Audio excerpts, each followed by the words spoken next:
Welcome, everybody. I always worry about being the speakers right after lunch because it turns out most people are busy getting into a food coma.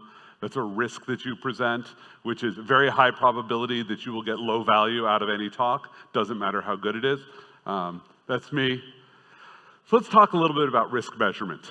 I think anybody here who's been to any class on risk has probably seen a spreadsheet that looks like this. Most important tool for a security professional is a good spreadsheet, and we do math that looks something like this. We say there exists some loss that we think would happen from this scenario. In this case, $5 million loss. There's a probability that it will happen, 10% per year. That gives us an annualized loss expectancy. We just multiply those two numbers together, $500,000. And then we say, but there's some solution that will mitigate this risk for us. The cost in the first year is $50,000, and then it's going to cost us about $14,000 a year. Either we're buying a product and that's maintenance, or there's an integration cost and it's a service, we're going out there. So if we amortize that across 3 years, our cost per year ends up being, what is that, $26,000 a year. And we think this is going to reduce the events by 10%, right? But a 10% reduction, that's $50,000 a year we're going to save, which means, voila, $24,000 a year we just saved net to the company. We should make this investment. We call this return on security investment, and CISOs often get told early in their career that you should do this so that you get more money. The problem with this math is I can give you the exact same scenario in which I say there's a $5 billion loss, destroys our company. It's a 0.01% risk. That's a 10,000-year risk. Just to be very clear, that means in 10,000 years, you would expect this to happen once. But conveniently, the math gives me $500,000 a year is my risk, or $500,000 risk, which means I've got my price of buying. Looks basically the same for a solution, so I should buy a solution.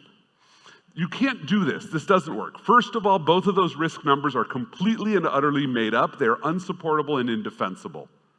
Right? There is no risk that you could say, there's a 10% chance that this will happen to me if the risk is triggered by a human deciding they don't like you. Right? This is not like cancer where you can say the probability of getting cancer, which is based on something historical, because what we have is actuarial data about a lot of risks. Things that happen to populations, we can have an estimate of how many people are going to have a bad day or year. This is how insurance companies make money. They know how many cars will be vandalized or stolen in Tel Aviv today, and they're going to sell you insurance based on that. They're going to say, oh, look, 50 cars will be vandalized. We will charge you, whatever the amortized rate is as if it was 100. We make twice our money off it. This is great. And either you have a bad day because your car gets vandalized, or you have a bad year because you bought insurance you didn't need, right? It's a lose-lose proposition. But in security, we deal with weird, unique events, and weird, unique events are hard. How many people here have watched Star Wars? I always have to ask this because we're getting into younger and younger crowds that have never seen it, and we all talk about like the Death Star as being a failure of risk management and architectural analysis. Because if you recall, at the end of Star Wars, Luke Skywalker, swoops in, there's a ventilation port, he drops his plasma torpedo in it, boom, Death Star erupts. Who deploys systems with weaknesses like this? They clearly failed at risk management. If only they could do risk measurement, they'd have had a number and they would have fixed this. But let's remember, this is a unique event. To be able to blow up the Death Star, Luke Skywalker, first of all, needed to turn off his AI. His AI was not capable of making the shot. Only one of the greatest force wielders in the galaxy would be able to perfectly time that shot. And they had to be an amazing pilot who could dodge everything. So greatest force-wielding pilot the universe has ever seen. By the way, that guy's name was Darth Vader until that day. It's his father. This is an insider threat. Dad let his kid come to work and he blew up the Death Star. You really can't do the math on that one, folks. So when we start doing risk measurement, one of the first things we often use is what's known as the risk 9 box. We have low, medium, high damage, low, medium, high likelihood. But here's the problem. You look at that and you're immediately thinking it's a linear scale from low to medium to high, 1/3 of things will be low, 1/3 medium, 1/3 high. No, It's a logarithmic or exponential scale, depending on which way you look at it. High means, for frequency, it is going to happen to you very soon. This is not about probability, it's just about how much time you have to anticipate. Low means it's plausibly might never actually happen to you. Like, you're a startup, if you work for a startup, you know that your company is gonna die in the next 2 to 3 years, right? Every startup knows that. If you don't realize that and you work for a startup, recognize that your company will die in the next 2 or 3 years unless it transforms itself by becoming a later stage company and getting a whole bunch of money thrown into it. Any risk that's like 10 years from now doesn't matter to you, shouldn't. Medium means, I don't know if it's gonna happen. Maybe it'll happen, maybe it'll never happen, and I have no confidence in my convictions. So we take this 9 box, and it really becomes a 5 box. It's just these 4 corners and the vague stuff in the middle. And then we try to use this for prioritization, and the biggest challenge here is those 4 corners are fundamentally different problems. Something that is high, high, and something that is low, low cannot be compared numerically. You cannot give a score to those two that you would compare. Why? Because these are different processes. If it is a high, high problem, you come in and you tell me that I've got a risk in my business that is of high likelihood, i.e. in the next couple of days or months, will do high damage, i.e. damage or destroy the business, I'm done. I don't need to go prioritize it. I don't need to go measure it. I need to go fix it. That's an incident. We basically pull out our credit cards and we solve problems when they're incidents. Right? If you're a robust company, you start to have processes where you make sure you tell everybody there's an incident, and you figure out how you're going to tell your customers you dealt with an incident. But fundamentally, the process is oriented towards get everything out of the way, fix the problem. If you're in low, low, that is litter. How many people wander by like Nachalit Binyamin and Sderot Rothschild on like Thursday morning, Friday morning, like 6 a.m., you're out there, the nightclubs are finally letting people out, and you look at the ground and you're stepping around all of the trash. It is like crazy and awful. Now, I could tell you how awful it is by putting up pictures of every single piece of litter, like everything somebody has dropped on the street, and I should say, that one needs to be picked up, it's a 0.01. That one's a 0.02. That one's a 0.07. No, what I do is I say, do you have street sweepers? Yes, at 7 a.m. they come through, they clean up the streets. Either you clean up your litter or you do not. No single piece of litter is worth measuring. If you start measuring litter, what you're actually doing is justifying not doing anything with the litter. Now, upper right corner, the low damage, high likelihood, think of this as just hygiene. If you have kids, you make sure they know how to brush their teeth. Why? Because if you don't take care of your teeth, we do know that you will have tooth decay and gingivitis. It's really not the end of the world unless you then don't do something about it. So you could think of that as low damage. It's likely not going to kill you, but it will happen. And so we want you to have hygiene processes like patch your software.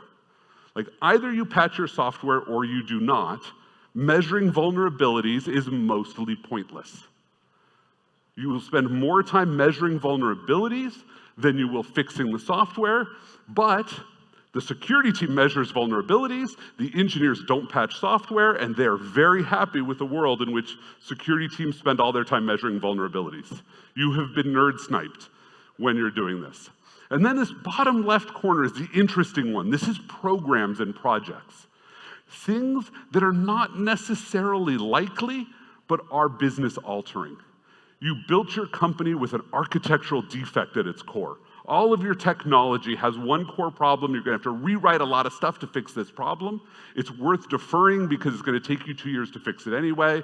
And if you're going to be out of business in 2 years, you should spend those 2 years getting revenue so you can get more investment.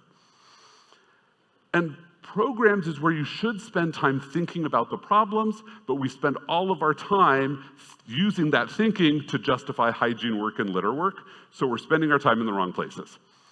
Sometimes people look at this 5 box and they say, but what if I had medium high and medium low? That's just a 25 box in which you then expand your processes to fill up 4 boxes instead of 1, and it's the same problem. So, very quickly, second problem we have is a risk does not exist.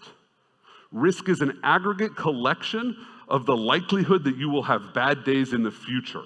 When people say, I have a risk, they're talking about either a scenario, a bad sort of thing will happen to you, which involves an adversary exploiting hazards that induce losses in some environment. And all 5 of those things get scored. And so what happens is we have this scenario and we say this is a 9.3 risk. The advantage of using decimal numbers is people don't think you use an arbitrary calculation.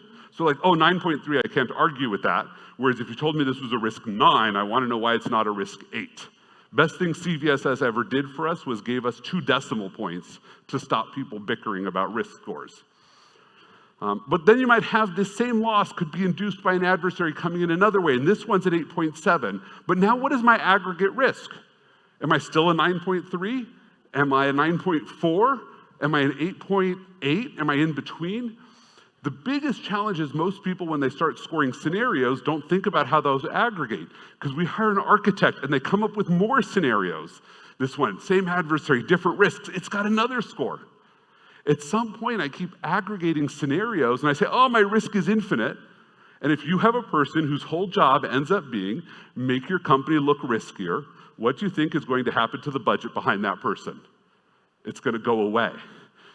People don't want this. So always think about how do risk vectors change the measured risk you've got. Right? Because the important thing to remember if you get involved in risk measurement is, first of all, use whatever system the people talking to you want you to use. Like, you can't put a dollar number on risk, but if you have a CFO that wants a dollar number, give them a dollar number. Your job here is not to convince people to do it your way. It's to compare risk. Like, your board wants to know, are we better than or worse than somebody else? It's to communicate the things we might want to do, but most importantly, it's to change what our organization is actually going to do. So don't try to do the risk measurement, try to do the risk change. Get companies to change what they're doing. Thank you all very much, and I hope you have a lovely week.